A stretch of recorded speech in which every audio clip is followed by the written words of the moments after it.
Como que vocês definiriam humanização? Alguém? Pode falar aqui, quer? Como que vocês definiriam humanização? O que é humanização? O que essa palavra diz para vocês?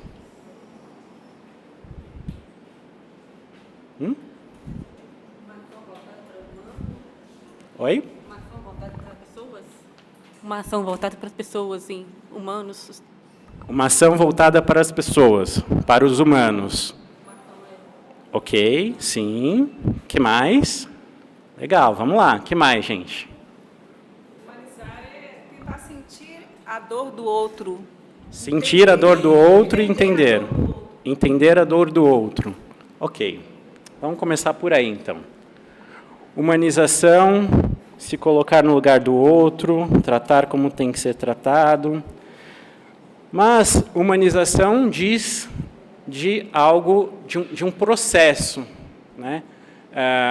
É um processo de se tornar humano. Mas nós nascemos humanos ou nós nos tornamos humanos? Né? A gente nasce humano ou a gente se torna humano? Humanização é uma ação, então se torna. É uma política, né?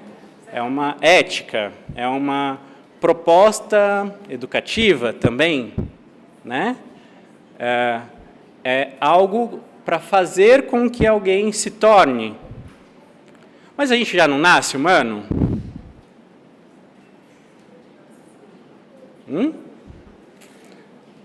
Ou é a nossa cultura, a civilização que torna a gente humano?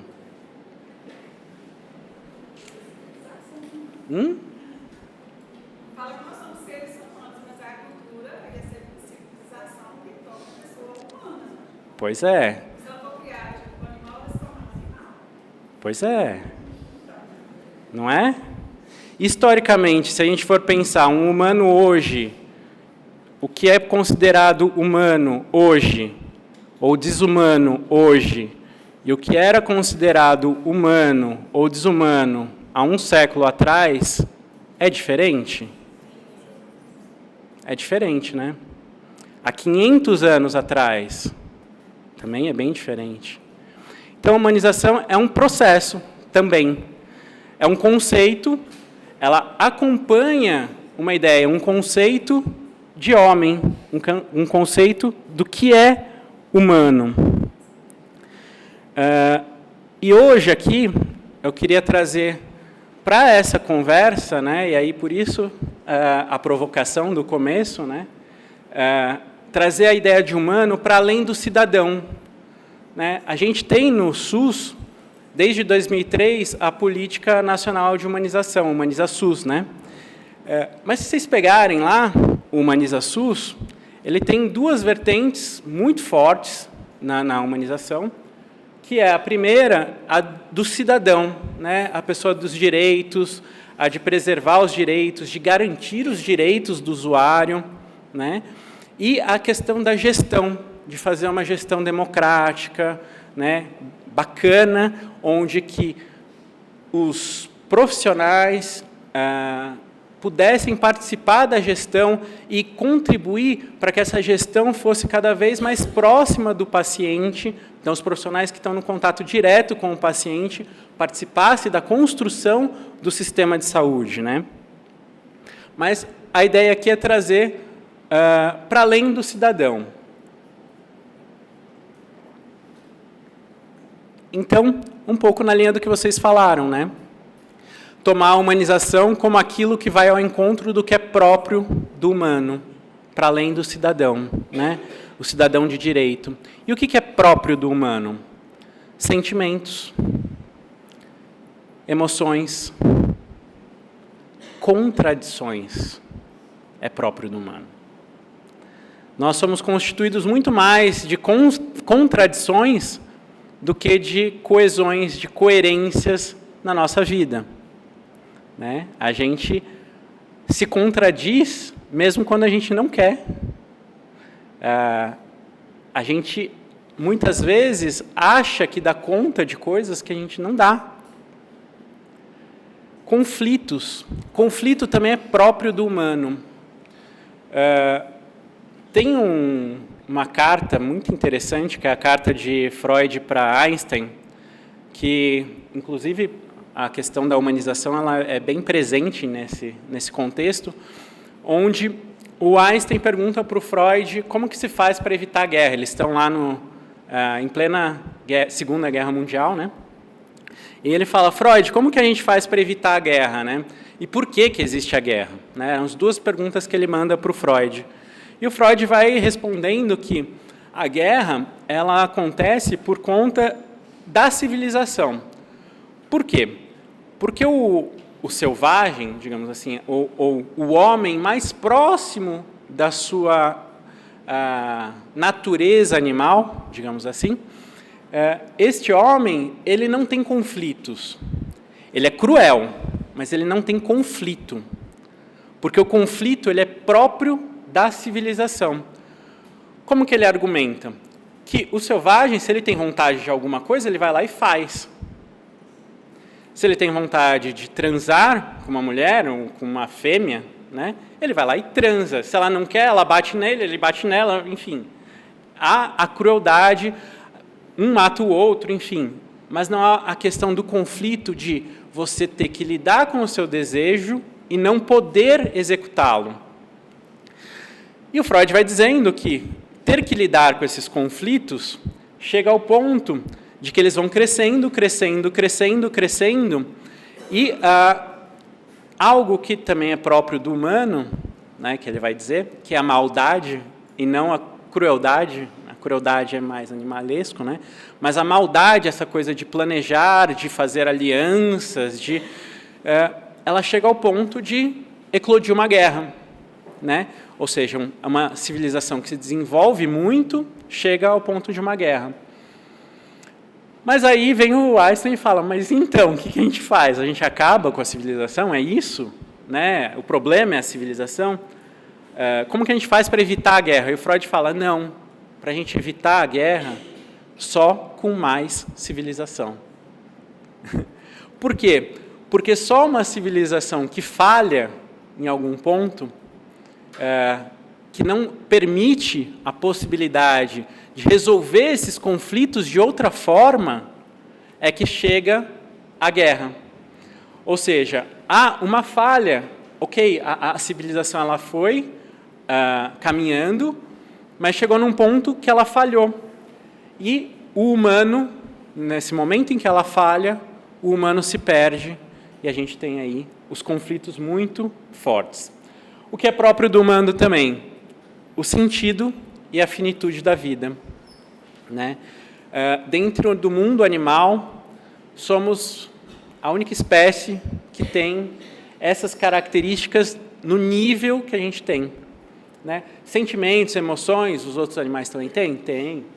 Mas o nível de contradição, de conflito, e o sentido da vida e a finitude da vida, até hoje parece que é muito do humano.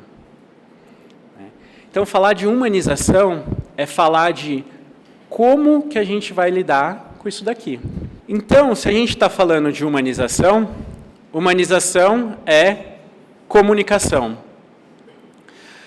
Humanização tem a ver com um modo específico de se comunicar, de se relacionar com as pessoas e, no contexto hospitalar, com uma concepção do que é o paciente e qual a forma adequada de se relacionar e de se comunicar com ele. E por que se fez importante políticas de humanização? Porque ia ficar tudo largado, cada um ia fazer o que quisesse. Mas o que provavelmente estava acontecendo para que se pensasse que políticas de humanização seriam importantes?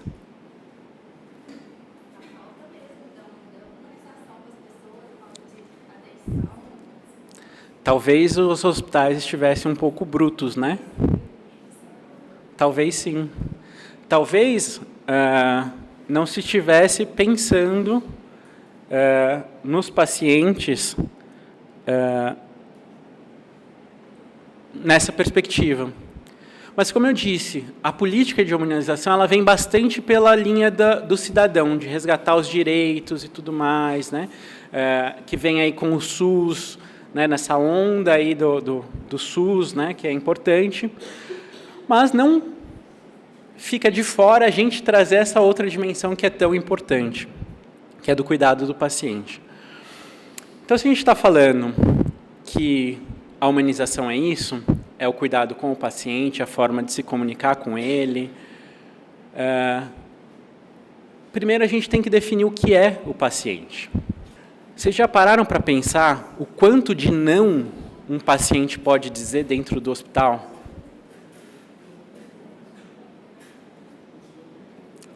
É muito pouco, gente.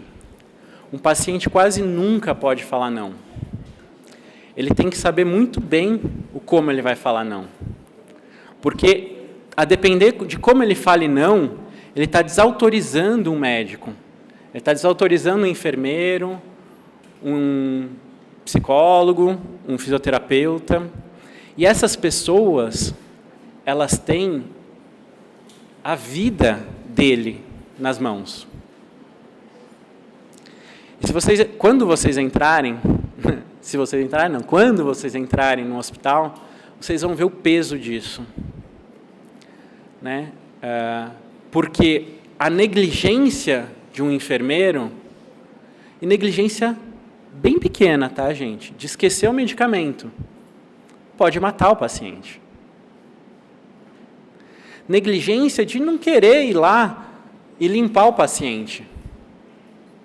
Esse paciente ele pode se sentir extremamente humilhado e ele deprimir. E quando ele deprime, o sistema imunológico dele deprime, e esse paciente ir caindo. Ele sabe, o paciente sabe, não sei se vocês já ficaram internados, mas a gente sabe que a gente tem que tratar bem aquela pessoa, porque nossa vida depende dela. Então, é uma situação de extrema fragilidade. E quanto mais dependente é o paciente, ou quanto maior está a dependência dele naquela instituição, no hospital, mais ele vai se sentir vulnerável. Essa é a palavra, vulnerável.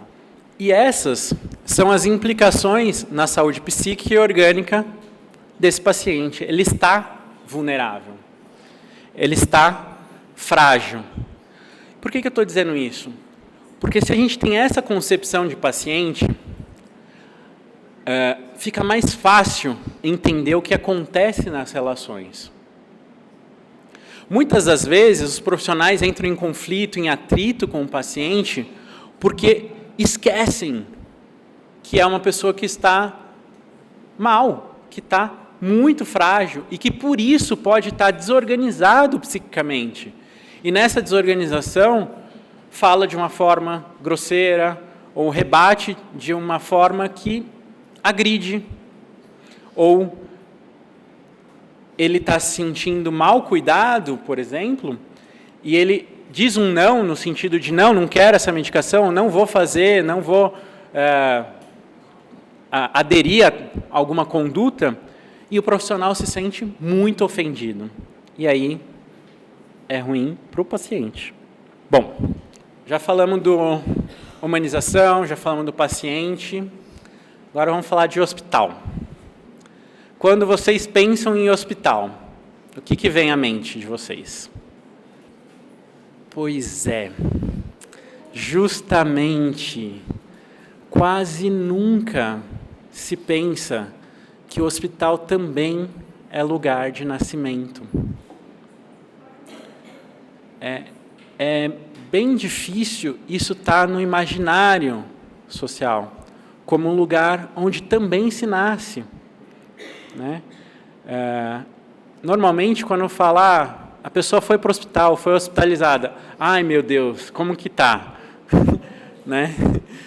Não, às vezes a pessoa foi para ter bebê, mas a gente nunca fala que foi hospitalizado, né?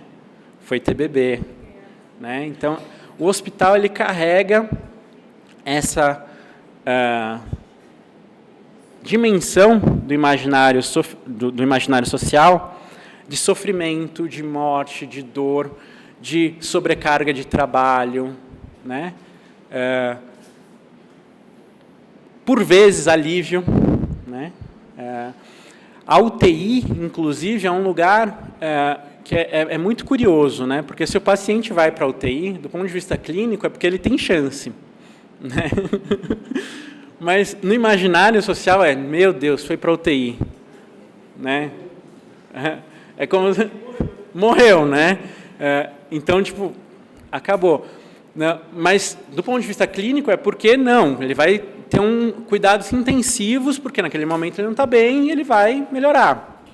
Mas no imaginário acabou, morreu. Então, posto que os hospitais são, no imaginário social, o lugar onde se sofre e onde se morre. Lidar com o sofrimento do paciente como ser humano é algo muito difícil e requer habilidades para além da que se aprende na maior parte dos cursos de saúde. E aqui eu queria até fazer um adendo que bacana, estou achando muito bacana a FACIG trazer essa discussão.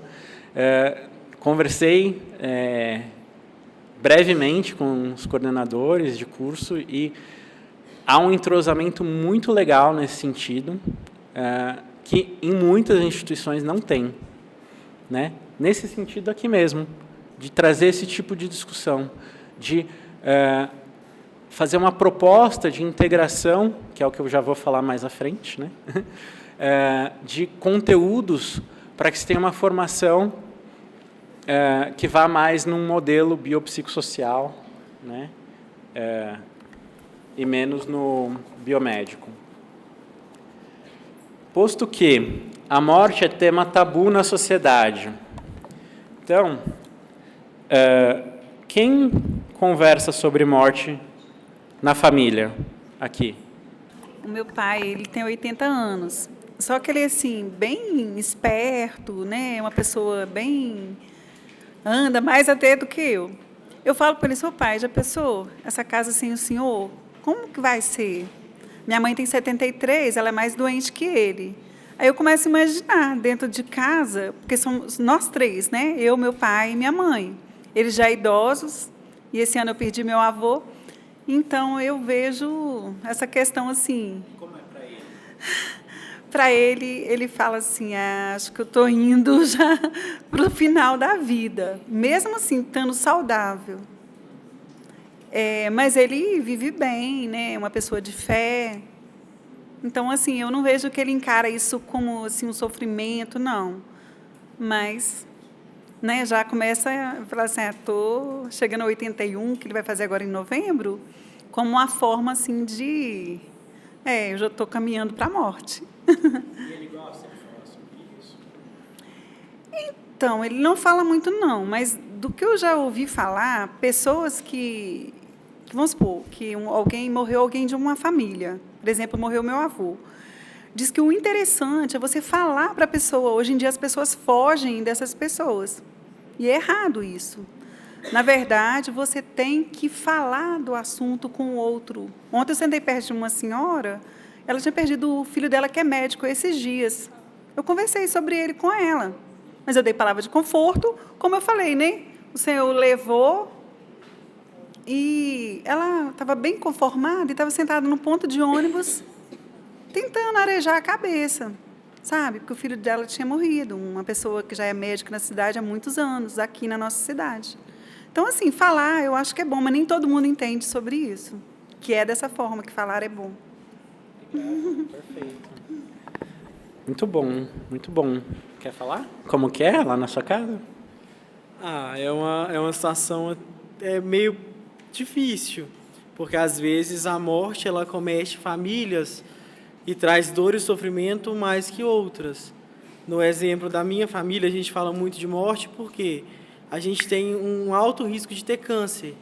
Então, na minha família, muitas pessoas são acometidas pelo câncer. Como, por exemplo, em 3 semanas que eu perdi uma tia por câncer.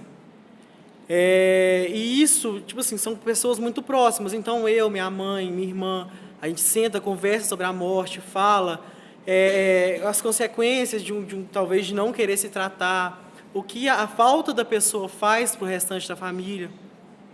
porque a gente sente, é doloroso para o restante. Então a gente conversa muito, tenta interagir, tenta fazer com que a pessoa se perceba como um alvo da morte e que ela tem que se cuidar para que ela não venha cometer a família. Então a gente tem esse tipo de diálogo, sabe? Que bacana. E desde quando?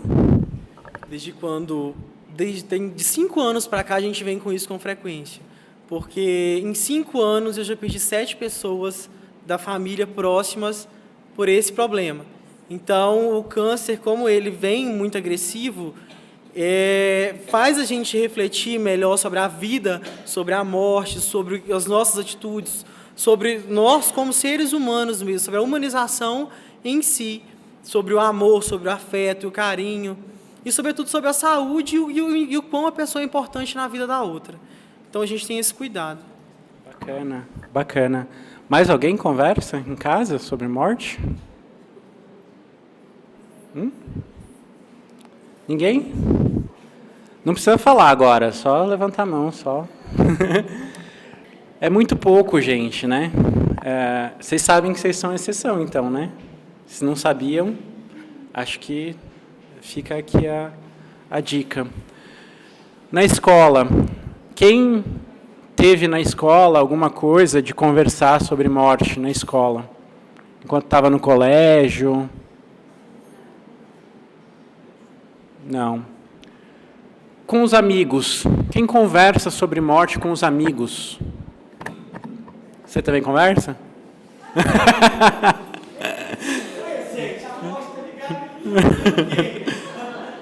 Em clubes, clube de qualquer tipo. Clubes. Temos clubes desde piscina, Rotary, sociedade,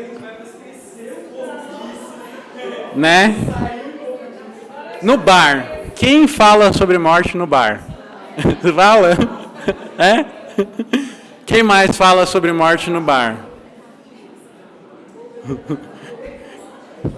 Você pode dar o depoimento? Não, porque, tem um amigo meu que ele faz direito e ele acaba estudando parte de filosofia e coisas assim que não estão na minha grade, apesar de ser do meu interesse. E aí, sempre que a gente encontra, a gente, claro, vai tomar uma breja e, assim como a gente conversa de política, a gente acaba conversando sobre morte, que faz parte do assunto. Quando minha avó morreu, poucos dias depois a gente estava tomando uma cerveja. Aí ele tocou no assunto e aí a gente fala sobre isso. Faz parte. As pessoas vão morrer, então... Lucas, perfeito, eu acho que sim. Os amigos são pessoas importantes. E aqui você está nos amigos também, então, né? Ele fala com os amigos também. Os amigos são pessoas importantes para a gente dividir isso, né? Afinal de contas, qual que é a função de um amigo, senão a gente dividir o que há de mais humano na gente. Até pus esse X, eu não sou muito bom de montagens gráficas, mas essa parte normalmente é onde a gente não fala de morte, né? Quando que a gente fala? Normalmente é por meio da espiritualidade, por meio da religião, né? Então, quando vai na igreja, quando está em velório fala. Mas aí, o que fala em velório? Oi? Fala bem do falecido. Era uma pessoa muito boa, ele vai para o céu, né? Fica tranquilo, ele lutou até o final. É isso que fala. É extremamente superficial. As pessoas veem e falam, não, mas vai ficar tudo bem. Tudo o que se fala é em sentido de reasseguramento, né? Talvez, quando a pessoa é ligada a alguma religião e vai um padre, um pastor, alguma pessoa para fazer... acho que no catolicismo é extrema-unção, né? Eu não sei se muda os nomes, eu não sei muito bem. Mas aí, quando vai... Talvez essa é a única pessoa que vai falar algumas coisas diferentes disso que a gente até brincou aqui agora, né? Onde mais se fala? Nos hospitais, né? Que é onde Normalmente as pessoas vão para morrer. Hoje, muito pouca gente morre em casa. Muito pouca gente morre em casa. Se a gente pegar pelas estatísticas, é um número muito pequeno de pessoas que estão doentes e tal. A pessoa está em casa, está acamada em casa, está tendo todos os cuidados, e ela vai para o hospital para morrer. Né? É muito comum isso, é muito comum. E nos consultórios de psicologia. Acho que são esses os lugares onde a gente tem aí, onde se fala de morte. Sendo que a morte é algo tão importante para o sentido da vida. Né? A finitude da vida é o que normalmente organiza tudo o que a gente vai fazer em vida.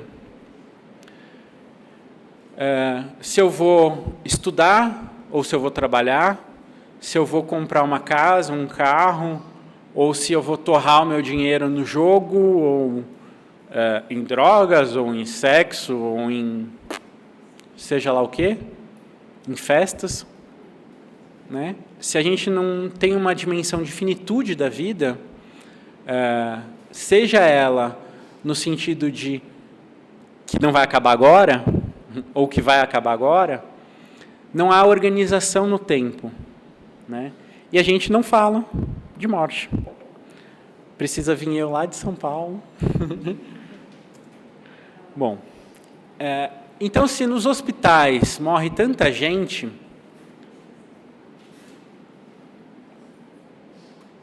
é num lugar, um dos únicos lugares onde realmente se fala de morte e onde se pode cuidar da morte de alguma forma, que não seja superficial, que não seja só pelo reasseguramento, por não, vai ficar tudo bem, mas pela concretude da morte. Né? No hospital a gente vai cuidar da concretude da morte. A família vai estar lá, a pessoa morreu, às vezes é uma criança que morreu, os pais estão lá. Vai acontecer, onde quer que vocês trabalhem dentro de um hospital, isso vai acontecer.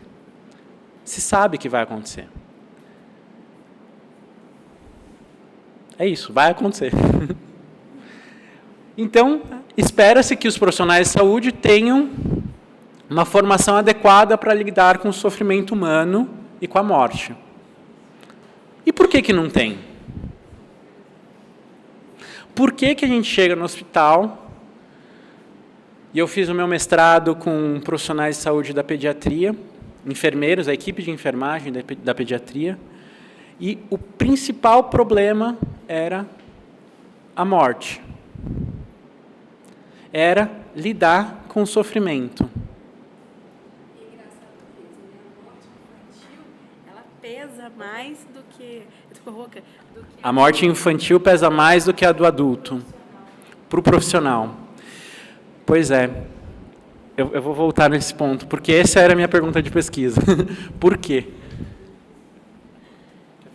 É que estava falando a respeito do sofrimento, porque é tão difícil lidar com o sofrimento da morte dos pacientes ou dos familiares, mas eu acho que isso é tão difícil lidar com o sofrimento dos outros, porque é muito difícil lidar com o seu próprio sentimento. Então, assim, quando uma pessoa próxima a você está numa situação dessa, que acabou de morrer, as próprias pessoas não sabem lidar com os próprios sentimentos. Então, assim, como que a gente vai lidar com uma outra pessoa sendo que a gente não sabe lidar com nós mesmos, entendeu? Que bacana isso que você está falando, né? Só que você está dando spoiler da minha palestra. Não, estou brincando. Mas muito legal, porque isso é uma dimensão importantíssima. Como que você chama? Desculpa. Que a Lara está falando, que é o sofrimento do outro, ele me impacta. Né? E se eu não tenho condições de lidar nem com o meu sofrimento, o que eu vou fazer com mais sofrimento ainda? Não é verdade? Mas aí, como que a gente faz se eu vou trabalhar num hospital e o que eu vou ter lá é isso, o tempo todo?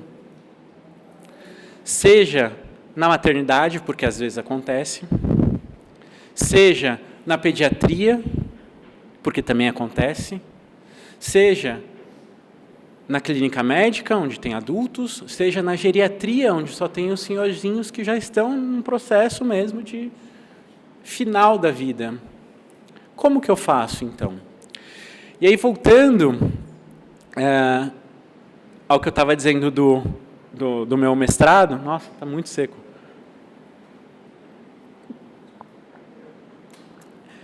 O que acontecia? Por que na pediatria, e era realmente isso, era tão mais difícil, né? O meu mestrado foi para falar sobre o trabalho que elas desenvolviam na unidade. Tipo, eu fiz um grupo, então tinha enfermeiros, técnicos de enfermagem e auxiliares de enfermagem, com a equipe inteira, né? E aí era para falar sobre o trabalho, mas o que vinha era a dificuldade de lidar com a morte de um paciente. E aí, na análise, isso já depois de muito conversar, de muito se dizer e de muito analisar posteriormente esse material, né, que foi gravado, enfim, o que a gente pôde tirar de conclusão é que a dificuldade de lidar com a morte ali era a dificuldade de lidar com próprios sentimentos. Mas ali, em especial, elas falavam de uma coisa que era o perfil. Não sei se isso é comum ou se era comum lá, mas elas falavam do perfil do profissional. Então, perfil para trabalhar na clínica médica, perfil para trabalhar na clínica cirúrgica. Tem perfil de pediatria, tem perfil de UTI. E o que era ter perfil de pediatria? Todo mundo que estava na pediatria não suportava lidar com a morte. E, tipo, todas elas, assim. Então, para elas estarem... Elas passaram ao longo da vida delas por outros lugares, outras unidades, e elas não suportavam essas unidades. Elas iam para a pediatria. E aí, o que elas falavam? Que na pediatria era o lugar onde não se morria. Esse era o imaginário delas. Por quê? Porque quando a criança chega ruim, ela pega os cuidados, ela tem os cuidados e ela fica boa e vai embora. E a criança melhora muito rápido, né? Então a gente dá os cuidados, ela vai e vai embora e a gente fica feliz, tal. Se a criança piora, ela vai para a UTI. Então eu não vejo o que acontece com ela. Qual que era o grande problema delas? Os pacientes crônicos. Os pacientes que não podiam ir para a UTI porque não era paciente de UTI. E uma das coisas que a gente viu é que quanto maior o tempo que o paciente ficava lá, mais difícil era. Você pode abrir para mim, por favor? Mais difícil era. Por quê? Porque dava tempo de se apegar. E o que é se apegar? É fazer com que os meus sentimentos sejam compartilhados com os sentimentos dessa pessoa. Então, se ela sofre, eu sofro mais.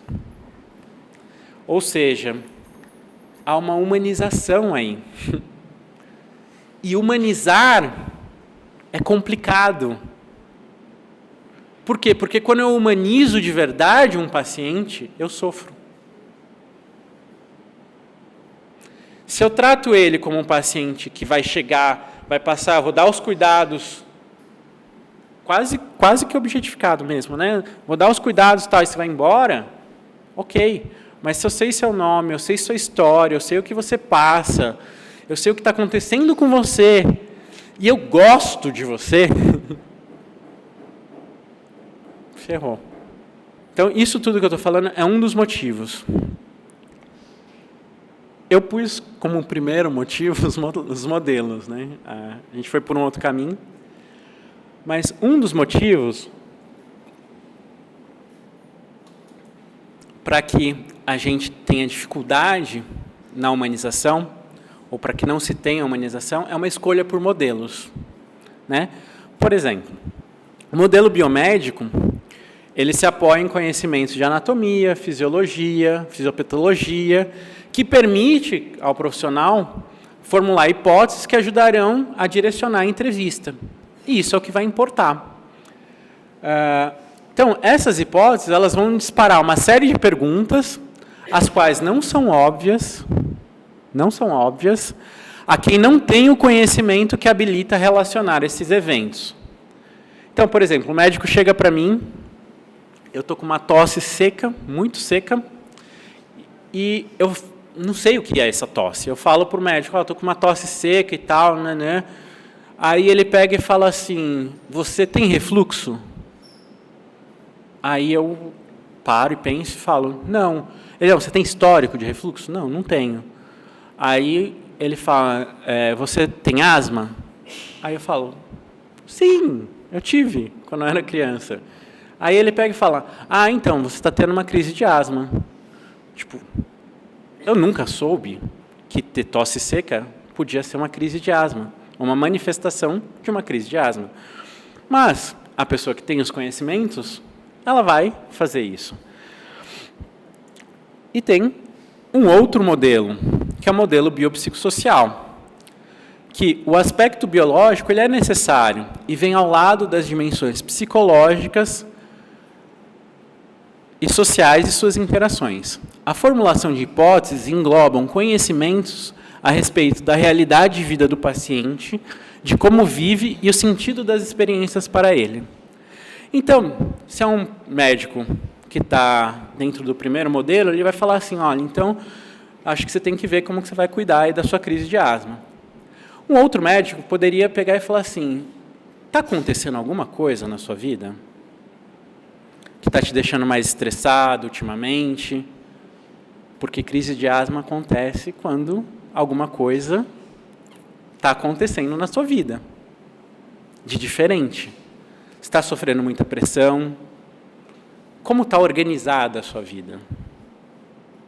Ou seja, ele vai formular uma hipótese de que minha vida também está estressada o suficiente para desencadear uma crise de asma. Ou seja, o meu corpo está funcionando de uma forma que ele não funcionaria se eu não tivesse sobre aqueles estresses. Né? E essa forma de pensar implica que eu conheça da vida dessa pessoa. A outra forma não precisa. Ele pode simplesmente pegar e falar, vai lá, faz inalação, faz isso, faz aquilo, enfim. Esse outro não, ele vai perguntar, por exemplo, se tem algo que eu possa mudar na minha vida, na minha rotina, se tem algo que eu possa resolver para que as minhas crises elas se atenuem. Ou seja, o próprio modelo implicaria que você realmente conhecesse o paciente para ter um diagnóstico mais fino e uma conduta mais fina. Ok.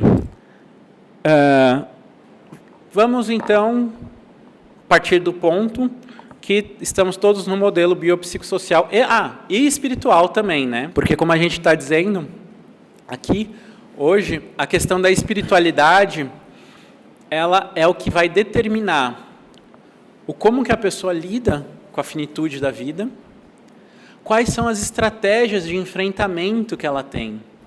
Ou seja, uma pessoa que está com câncer, a depender da religião dela, ela pode entender isso como punição, ela pode entender isso como provação. Não só da religião, mas da espiritualidade dela. Né? Então, por isso que não é biopsicossocial religioso, é biopsicossocial espiritual. Ou seja, como a pessoa se relaciona com essa religião, com essas crenças que ela tem. Né? Uma pessoa que pode estar com câncer e entender que aquilo é uma provação, ela pode ter, inclusive, resultados muito melhores no tratamento do que outras que entendem que é uma punição. E isso estudos mostram. Né? Estudos mostram que pacientes de câncer que têm uma organização psíquica que a gente poderia chamar mais de maniforme, ou seja, que elas acham que elas vão dar conta de se curar, elas acabam se responsabilizando mais pelo seu processo de cura, pelo seu processo de melhora, e, estatisticamente, essas pessoas têm mais chances de cura. Elas têm melhores resultados, com os mesmos diagnósticos de outras que acham que elas não são responsáveis, que elas colocam tudo na mão de Deus, ou tudo na mão do médico, ou tudo na mão de um terceiro. Bom, qual que é o segundo ponto? O segundo ponto estamos todos... voltei. Estamos todos na dimensão biopsicossocial. O que então, não funciona? Né? Por que não funciona? Todo mundo aqui trabalha com biopsicossocial, a gente pergunta para as pessoas por que não funciona. Muitas vezes a gente tem crenças que vêm do imaginário social. E que veio aqui também, né? Que falar sobre coisas tristes faz com que a pessoa fique ainda mais triste. E faz também que eu fique triste, porque às vezes eu entro em contato com o meu sofrimento, como a gente acabou de falar, e eu vou ficar triste. Normalmente, as pessoas pensam, né, é o imaginário social, que falar sobre a morte atrai a morte. É muito comum isso. Então, tem a frase clássica, vira essa boca para lá, não vamos falar de morte, não. O que é? Você está me agorando? Né? Bate na madeira. Né?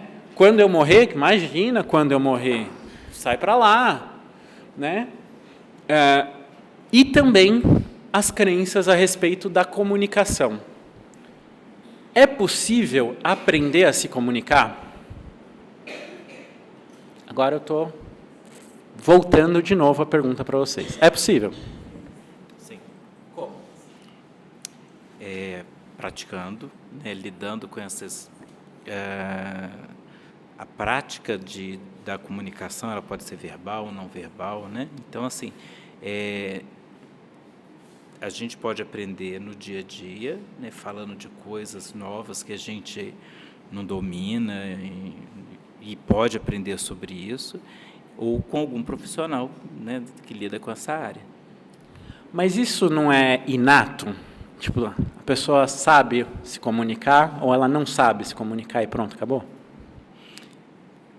Eu acho que tem uma comunicação global, né, mas tem uma comunicação que tem a ver com essas crenças e com sentimentos que fica aprisionado e que nós, como seres humanos, temos dificuldade. Assim como falar da morte, né? É um tabu, então eu tenho dificuldade de me comunicar sobre várias coisas, inclusive a morte, né? Então é possível aprender a falar sobre a morte? Sim, acredito que sim. Bacana. Muito bacana. É possível aprender a falar sobre o sofrimento de modo que isso seja bom? É possível, gente? Vocês acham que é possível? Falar do sofrimento de modo que eu não fique mal quando falar, a pessoa não fique mais triste por ter falado. É possível isso? Num primeiro momento, não. Mas eu acho que você deve enfrentar esse sofrimento para que ele seja... Tá. Eu acho que você deve enfrentar esse sofrimento para que, de uma certa forma, você se conforme, não diria se conformar, mas que você entenda que aquilo talvez tenha sido melhor, a melhor saída. Então, a única saída seria você aceitar. Enfrentar? Enfrentar?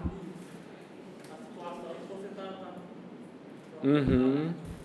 Então, conversar poderia ajudar a enfrentar. Ok. E como que é uma conversa que pode ajudar a enfrentar? E não que deixe a pessoa ainda mais triste, que deixe eu também mais triste. É meio que um ciclo. No primeiro momento, não tem como você falar sobre o sofrimento, sobre as dores da pessoa, sem que ela sofra com aquilo. Porém, com os conselhos, com ela se abrindo, ela vai entendendo que os pontos negativos não são tão negativos, talvez. Entendi. Ela vai pensando sobre a própria vida, conversar sobre isso pode ajudar a elaborar, a pensar, a refletir sobre o que ela está sentindo, o que está acontecendo com ela. Ok. Você deu um exemplo no começo falando dos filósofos, que para acabar com a guerra na civilização, precisaria de civilização. Talvez para diminuir o estigma da dor, do sofrimento, da morte, falar sobre esse sofrimento com mais frequência alivie, ou que isso modere a dor um pouco, entendeu? Bacana. Eu ainda acho que a morte ela é uma questão quase cultural, Porque a vida a gente sabe como que ela vem. Agora, a morte, a gente não sabe como que é depois. Então, como você fala com a pessoa assim, não, vai ficar tudo bem? Como que você sabe se você não morreu, se você não esteve lá, se você não sabe o que é? É quase que um beco sem saída, no escuro. A gente não sabe o que tem lá. É muito difícil você confortar uma pessoa assim. Sim, e uma pergunta que eu faço para vocês é falar para outra pessoa, olha, vai ficar tudo bem. Olha, vai ficar tudo bem. Adianta? Eu acho que no primeiro momento é mais interessante você ouvir a pessoa. Eu acho que no primeiro momento é mais interessante você ouvir a pessoa, porque nada que você falar ali no início, no primeiro momento, assim, quando ela perde uma pessoa, por exemplo, nada que você falar vai confortar. Então, eu acho que é melhor você ouvir para que ela se sinta melhor, mais aliviada, para ter alguém para falar, e depois, quando aquilo te passar um pouco, aí você fala, né? Porque o sofrimento também vem depois, né? Tipo, na hora é só um susto. Depois, com o decorrer das semanas, é que a pessoa sente falta e sofre realmente. E aí é só ouvir. Acho que no primeiro momento, assim, no início, sim. Depois, passar dos dias, aí você pode falar alguma coisa para confortar. Isso que você está dizendo, eu acho que é uma coisa muito interessante. Porque, às vezes, a gente fica tão preocupado em falar... E aí a gente não ouve, né? E vocês já pensaram que muitas das vezes a gente se antecipa a falar justamente para não ouvir?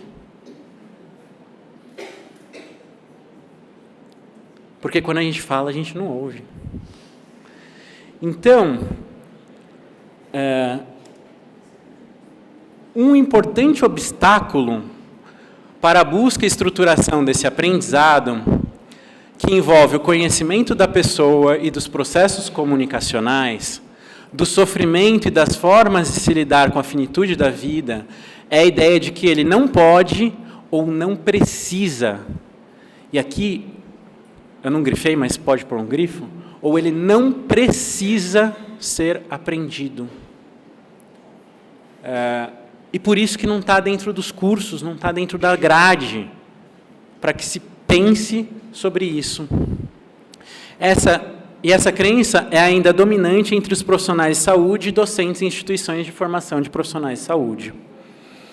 E aqui, como que a gente pode se aperfeiçoar, então? Né? Vou dar uma corridinha para a gente chegar na outra parte, que é mais importante. Pela literatura, né? Conhecimentos de mitologia, conversas. Então, isso são as experiências da vida, né? Conversas, filmes, relacionamentos, né? Oi? Séries na Netflix.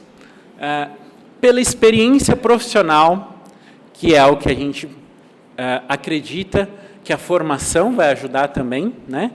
Então, com entrevistas, atendimentos, o contato com o paciente, colocar a mão na massa. E pela experiência de estudo. E estudo do quê? Psicologia, que é o que a gente está aqui discutindo hoje, né?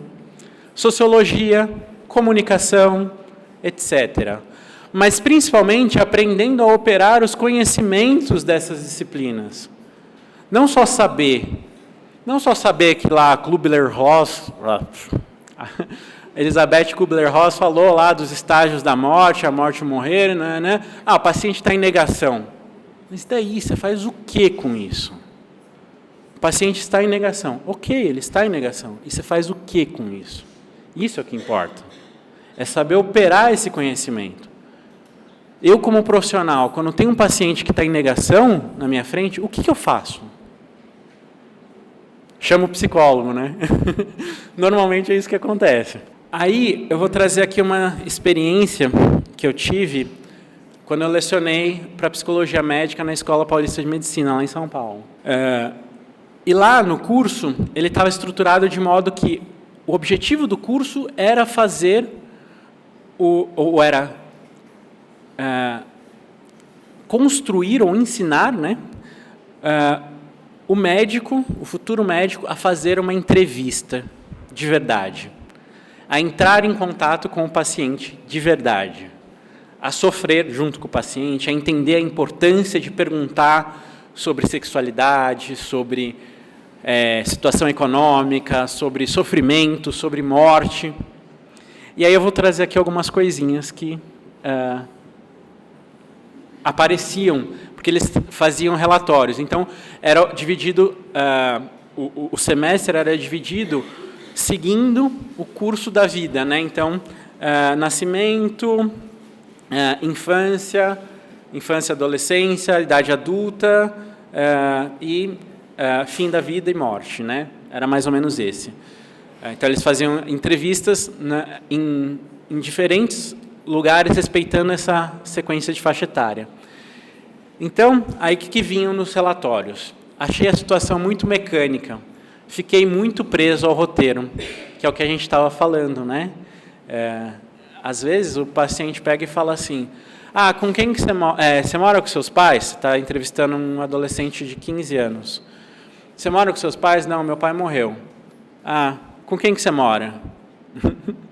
Tipo, moro com a minha avó.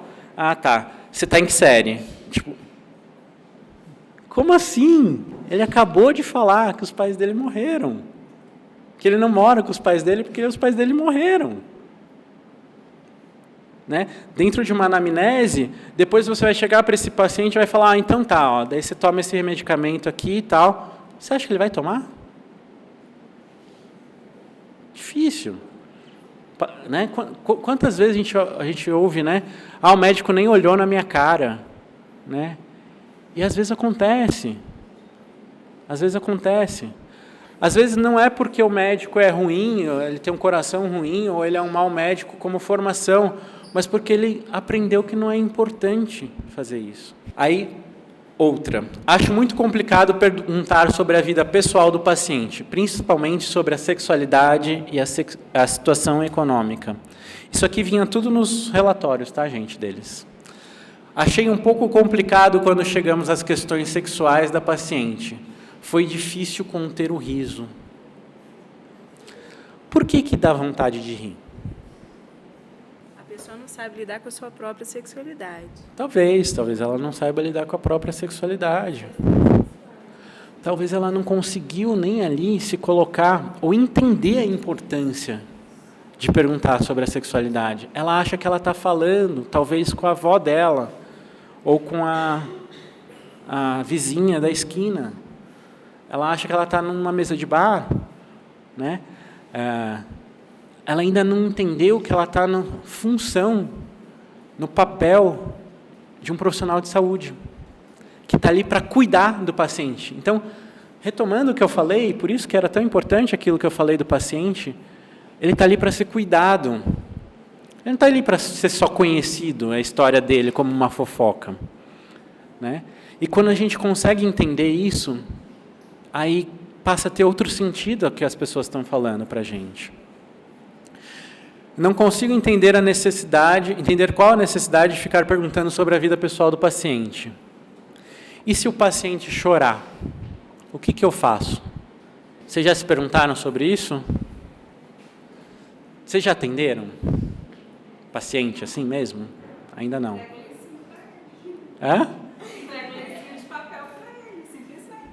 Você é psicóloga? Você está fazendo psico? Eu já fui a psicóloga, mas eu não chorei, não. Eu vi os lencinhos lá. Lá tem os lencinhos para quem chora. Sabia. Tá vendo? A gente formula hipóteses pela nossa experiência. Então.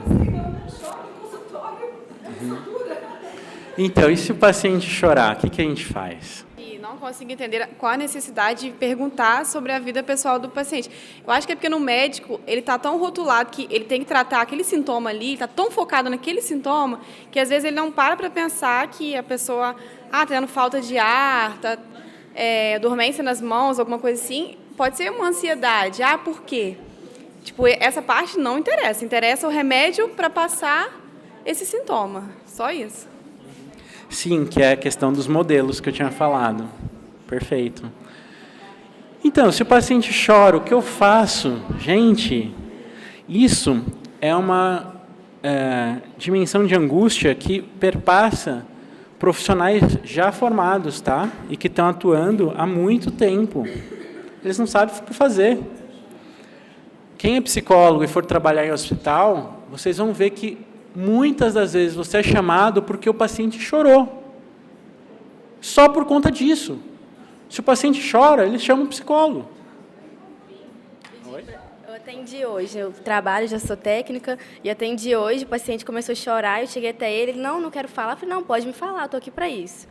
Aí eu conversei, aí ele continuou chorando, explicou o motivo, e eu também fiquei sem saber o que fazer, mas dei força, falei que ia dar certo, e coloquei uma outra situação que já deu certo, mostrar para ele que ia dar certo, e ele agradeceu e ficou por isso mesmo. Mas é um paciente mais difícil, é um paciente mais fechado, mas eu fiquei, mesmo assim, ainda fiquei com dúvidas no que fazer.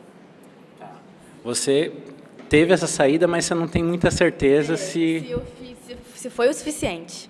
Tá. É mesmo uma dúvida que vai acometer, inclusive, os psicólogos que estão aqui. Não só os profissionais da enfermagem, nem os médicos, mas também os psicólogos. O que eu faço? Eu espero quanto tempo, mas, antes de tudo, o importante é que a gente saiba que o paciente tem o direito de chorar. Se ele está chorando, é porque algo aconteceu com ele que ele está sofrendo. E ele tem o direito. E só o fato de estar perto, muitas vezes, em silêncio, isso já tem um efeito acolhedor que é bastante importante para ele. Que é bastante importante. Bom, algumas afirmações necessárias. A qualidade da entrevista ou do atendimento e da relação entre o profissional e o paciente é amplamente dependente das habilidades do profissional para conhecer e manejar os processos de comunicação. Como, por exemplo, quando o paciente está chorando, o que eu faço? A qualidade da entrevista, atendimento e da comunicação favorece a adesão ao tratamento e a evolução do tratamento. Tem um médico que se tornou psicanalista, chama Mikhail Balint. Ele fez um livro que é O Médico, o Paciente e Sua Doença. A proposta do Mikhail Balint era entender o efeito da substância médico para a cura do paciente. Então, ele fez um grupo, com médicos para se pensar na relação médico-paciente, o que talvez estivesse impedindo o tratamento de funcionar.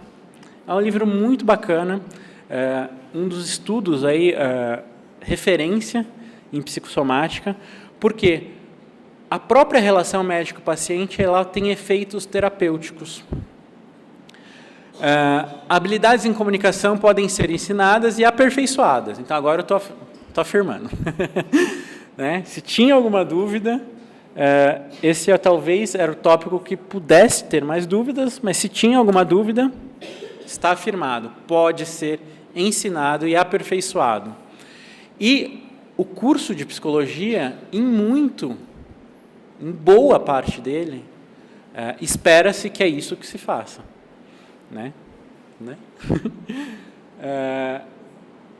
Entrando em contato com o outro, é importante lembrar que todo contato produz ansiedade, seja em quem está entrevistando ou atendendo a pessoa, seja em quem está sendo entrevistado ou atendido. É importante que isso seja levado em consideração, aceito e observado.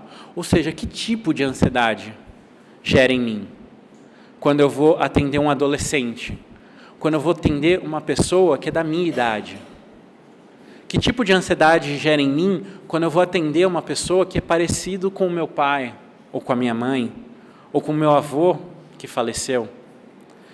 Levar isso em consideração é importantíssimo para saber que efeitos que também produz em mim e que eu vou, no retorno, produzir nessa entrevista ou nesse atendimento. A tendência, quando não há percepção adequada das angústias despertadas no encontro, é a pessoa ficar armada, entre aspas, seja o profissional ou o paciente. Então, se eu não tenho clareza de quais angústias ou de quais tensões isso vem a mim, eu fico armado sem perceber. De que forma? Vai ser no próximo. É útil respeitar o fato de que todo encontro entre pessoas desperta algum tipo de tensão. Os níveis de ansiedade que surgem em cada situação são variáveis e são um indicador importante a ser considerado, que é o que eu acabei de falar. Ups.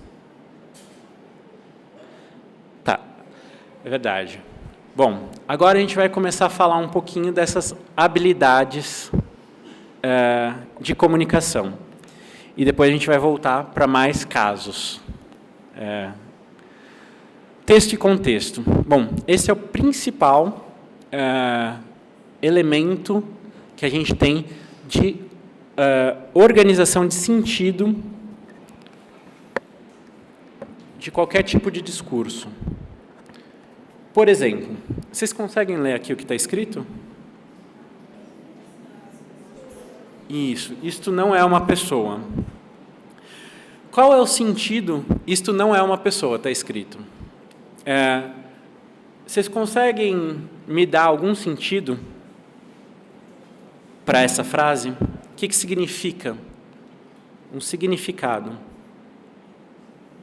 Quando as pessoas olham para o profissional, por exemplo, um médico, um dentista, eles acham que ele não vai adoecer. Quando as pessoas olham para um profissional, um médico, um dentista, um psicólogo, um psicanalista, eles acham que ele não vai adoecer. Então, eles veem aquela pessoa como uma pessoa que não tem doenças, não tem problemas. Então, ele é encarado dessa forma. Que está acima dos outros. Mais alguém tem mais alguma interpretação? Eu acho que essa frase diz muito em relação para olhar para a pessoa só como profissional, não uma pessoa que é um profissional e que pode sim se envolver com a história dele, com a história da pessoa. Perfeito. Alguém também consegue pensar na questão da arrogância? Olha como ela está também. Né? Um domínio do saber, né? Eu estranhei porque em alguns lugares que eu mostrei essa foto, a primeira coisa que apareceu foi é arrogante. E aqui não. Bom, mas por que a gente está dizendo isso? Porque tem algo que informa. Ajuda a gente a entender essa frase. E agora? Quais são os sentidos que vocês conseguem me dar para essa mesma frase? Muda, né? Muda o sentido, não muda? Então, o contexto dá o sentido do texto.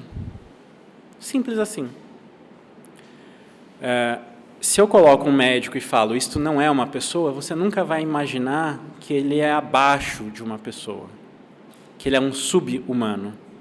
Ele é um supra-humano. Ele está acima.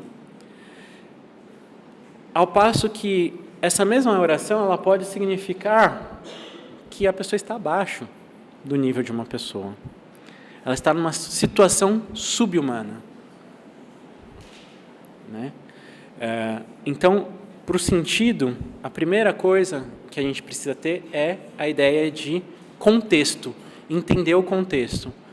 A segunda é de perspectiva. O que vocês veem aqui? Uma taça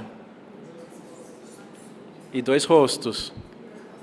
Todo mundo conseguiu ver os dois?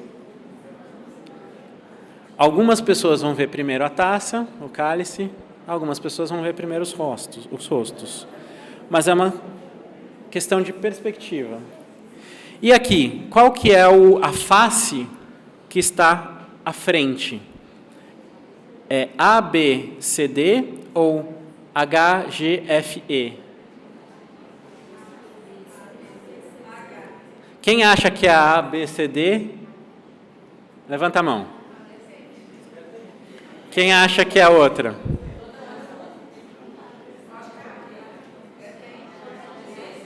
Aí, depende. Depende, porque se eu olhar Se eu olhar aqui como se estivesse no chão, né? Como se fosse uma caixa que está no chão, eu consigo ver essa face primeiro. Se eu olho como se fosse uma caixa que estivesse... Só que está cortando um pedacinho aqui. Que estivesse no alto, a parte de trás ela vem para frente, né? O que seria o de trás vem para frente. Oi? Pode perguntar. Tem alguma pergunta? E por que isso acontece, Ronaldo?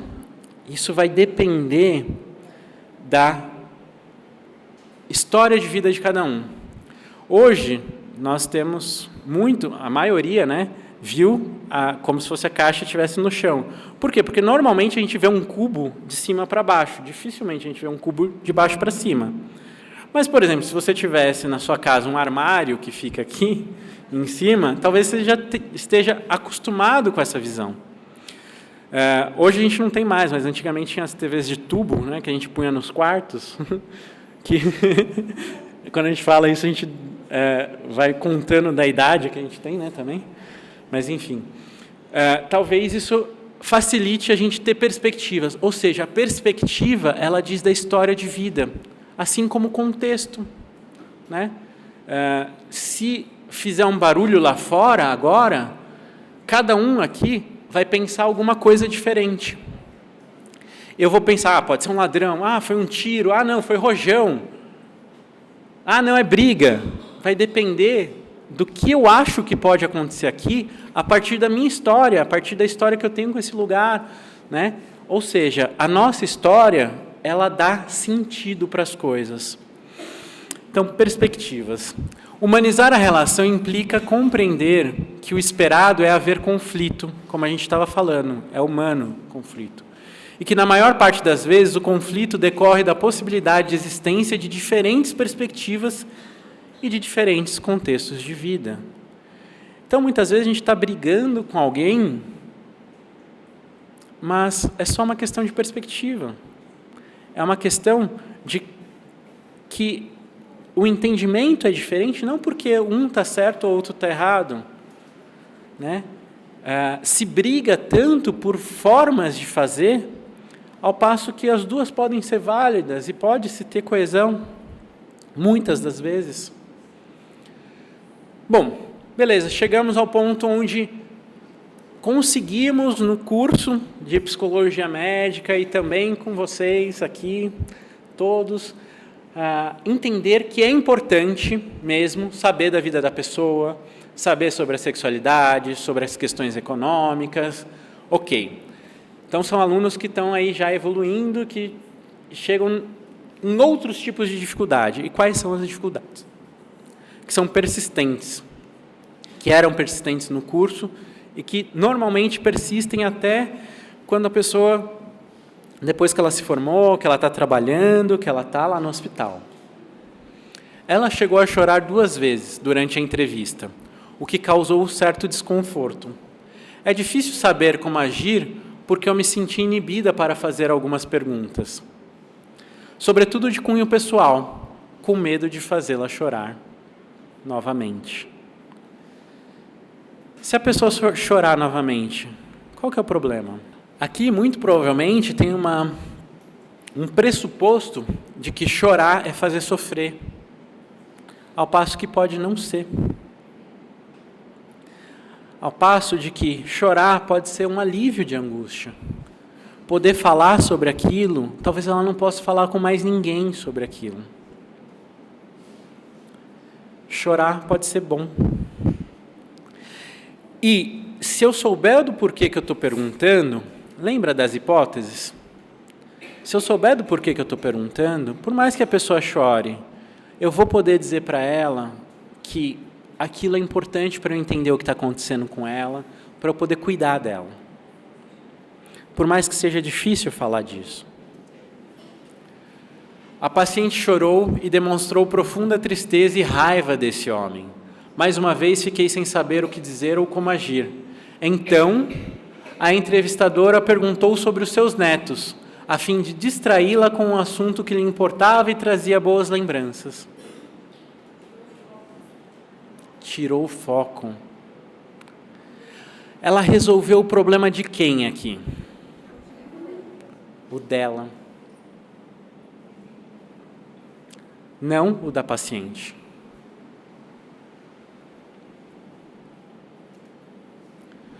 Sobre essa parte de deixar a paciente falar sobre essas experiências desagradáveis, foi algo inusitado. Apesar de sempre falarmos sobre isso nas aulas, tive a impressão de que, se fosse eu quem estivesse conduzindo a entrevista, certamente teria tentado mudar o assunto.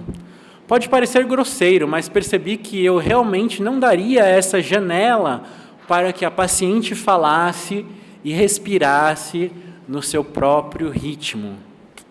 Simplesmente porque eu não me sentia à vontade com o assunto e com certeza fazia ela se sentir ainda menos confortável.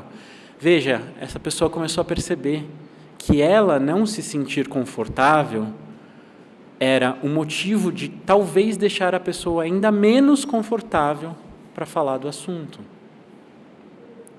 E ele começou a perceber o quanto era importante, quando alguém não está, assim como ele está, para a entrevista fluir, para o atendimento realmente acontecer. Nós trabalhamos muito com educação em saúde, o tempo todo. E individual, coletiva, com a família. E eu trouxe isso da minha formação, que principalmente, assim, coletiva, eu lembro que tinha uma professora que falava muito que a gente tinha que tomar muito cuidado no que a gente tocava, porque poderia ser que a gente não ia dar conta de fechar. Então, se a gente não... eu lembro muito disso, e eu trouxe isso para... Então, principalmente no coletivo, às vezes a gente acaba fazendo essa situação de impedir que algumas coisas venham, de fato, no sentido de... Porque senão eu não vou fechar, eu não vou conseguir contornar a situação. Isso eu trouxe da minha formação. Você está me fazendo mudar aqui. Perfeito. Eu vou contar um caso no final. Hã? Sim, eu vou te contar um caso no final que vai ao encontro da sua pergunta, que era a mesma dúvida que a enfermeira tinha. Exatamente a mesma dúvida. Bom, não sei até que ponto... Você aguenta, então, um pouquinho? Estamos chegando, tá, gente? Tá? Não sei até que ponto isso pode ser considerado uma contratransferência. Agora sim vem um conceito psicanalítico e faz sentido ter um psicólogo aqui. Não, calma, gente.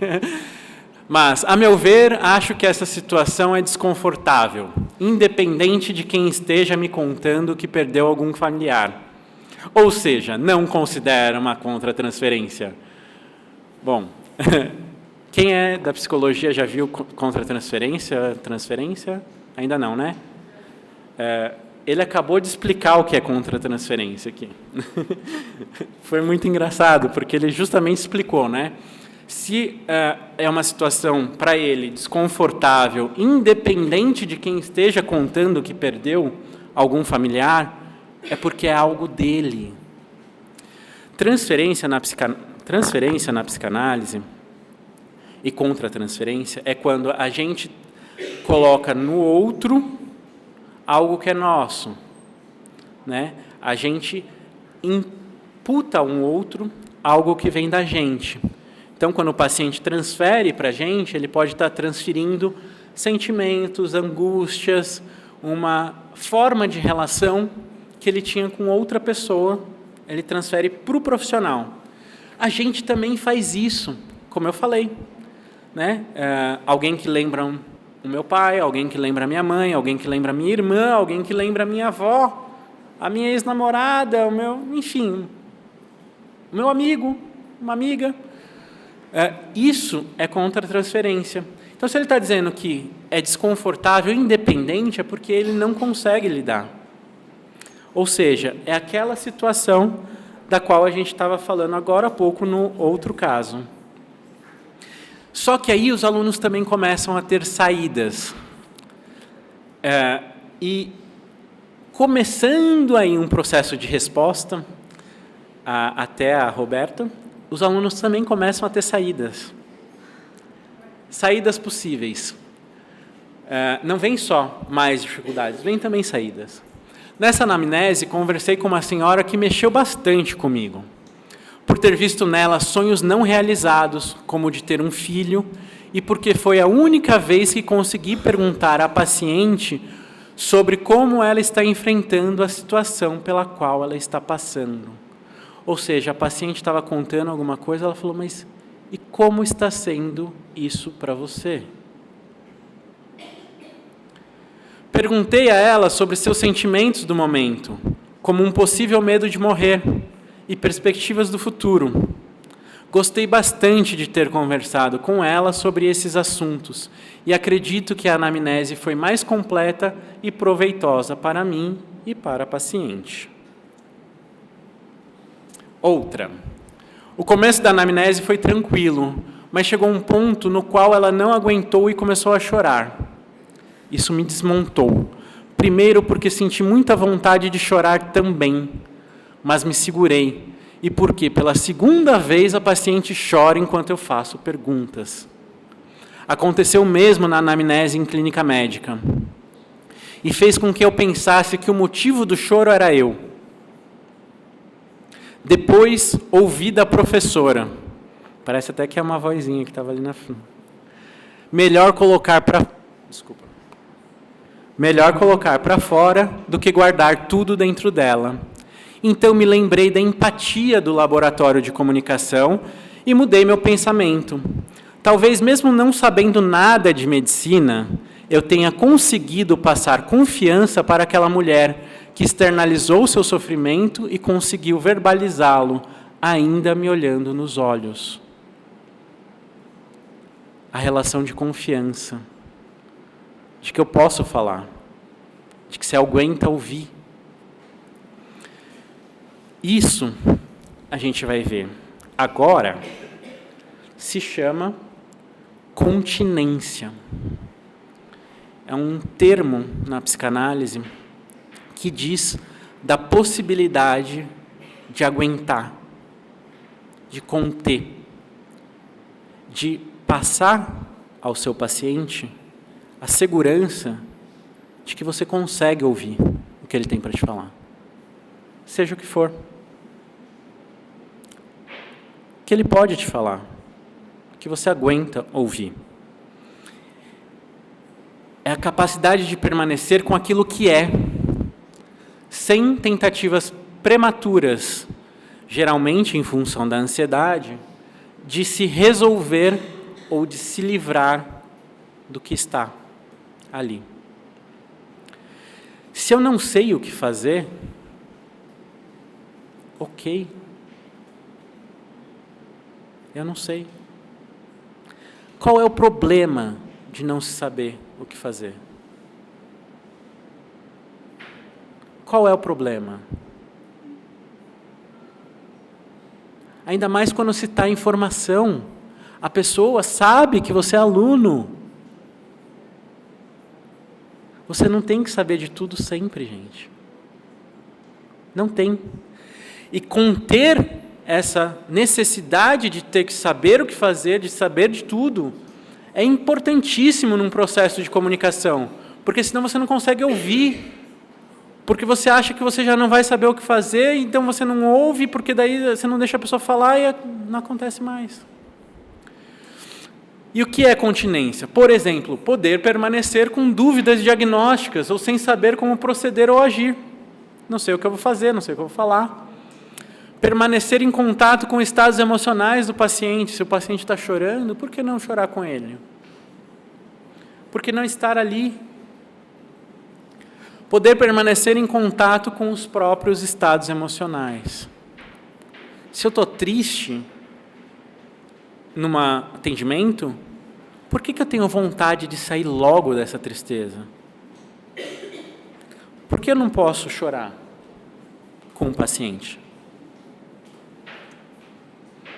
Empatia. A continência ela só faz sentido se houver empatia. Empatia trata-se da habilidade de estabelecer uma sintonia emocional com aquilo que está acontecendo com o outro. sendo, portanto, necessário conseguir uma aproximação vivencial do que o outro está experimentando, é sentir junto. Ou seja, quando eu sinto vontade de chorar com o paciente, é porque eu entendi o que está acontecendo com ele. Mas a empatia, ela não está dissociada da continência. Por quê? Porque somente com as duas capacidades bem estabelecidas é possível que haja uma sintonia e capacidade de separação eu e do outro. Que é, quem aqui está sofrendo, afinal? É essa pessoa ou sou eu? Essa história pertence a quem? A ela ou a mim? Eu estou em que lugar aqui? O de profissional de saúde, ou de um amigo, ou de um familiar, ou de... Por que isso faz eu sofrer também? Né? A empatia sem a continência, ou seja, sem a capacidade de aguentar aquilo, porque não é com você que isso está acontecendo, ela pode ela pode implicar no enredamento nesse discurso. Que tipo de enredamento? Uma identificação com o outro, ou seja, achando que o que está acontecendo com o outro é o que está acontecendo comigo, né? Ou seja, eu não consigo mais separar que eu não estava sentindo aquilo, eu não estou vivendo aquela vida. Ou uma identificação com o papel atribuído pelo outro, gerando uma dificuldade de manejo. Como assim um papel atribuído pelo outro? Se a pessoa espera, por exemplo, que eu, como profissional de saúde, faça o que é função do pai dela fazer. Eu não vou poder fazer isso. Né? A vontade de levar para casa, que as enfermeiras com quem eu trabalhei na clínica pediátrica, falavam o tempo todo. Né? Eu tenho vontade de tirar da mãe, porque a mãe trata mal, e levar para casa, para morar comigo. Mas não é a sua função. Né? Isso não significa que você não possa gostar daquela criança, e sim sofrer muito, porque você vê aquela situação e você não pode fazer nada. Mas a continência é justamente aguentar, permanecer nesse papel de que você é limitado, você tem aquelas possibilidades de ajuda. Nós somos limitados. Como profissionais de saúde, nós não podemos resolver todos os problemas do mundo. Não podemos. Nessa questão da gente não poder ser nenhum extremo, nem o modelo biomédico, nem só o modelo, vamos dizer, biopsicossocial, espiritual, que você tinha dito. Assim, a gente tem que ter a continência, aguentar ouvir, mas nós também temos que sofrer juntos. Mas, assim, os profissionais de saúde também são seres humanos. Então, assim, em que momento eles conseguem aprender a não sofrer? Porque chega um ponto em que, quando ele começa a se importar, ele começa a sofrer. E o quanto isso faz mal para o profissional, entendeu? Porque se você... eu acho que é um limite muito pequeno entre o se importar e o não se importar, assim. Ou você não se importa e você se fecha, você vira aquela pessoa que é o modelo biomédico, assim, aquele negócio de maquinaria mesmo, anatomia, fisiologia, ou então você chega a um ponto de se importar que isso faz mal para o próprio profissional, porque ele se importa demais e aquilo afeta ele. Então, assim, até que ponto o profissional pode se importar e como que ele vai aprender a conseguir separar isso? Porque ele é um ser humano. Porque ele não tem como não se afetar, porque a partir do momento que ele começa a se importar como uma pessoa, isso afeta ele não só no trabalho ou com outros pacientes, afeta ele em todas as relações dele. Bom, eu tenho uma hipótese do porquê que afeta. Porque, às vezes, quando alguém conta para a gente um problema, a primeira coisa que vem à nossa mente é: como que eu faço para resolver? Para ajudar essa pessoa. E o ajudar é sempre a resolver. Muito raramente a gente pensa que a gente pode ajudar uma pessoa só ouvindo e ajudando ela a pensar sobre o que ela está falando. Ou, se a gente não conseguir ajudar ela a pensar, só ouvindo. Como Como que você chama? Como a Mariana falou, às vezes é só a gente ouvir. Mas se a gente tem dentro da gente que a gente tem que resolver aquele problema, pegar para a gente, aí sim passa a ser algo extremamente angustiante. Beleza? Então, acho que é isso. Tá ok? Muito obrigado a todos que ficaram aqui até esse horário. Obrigado.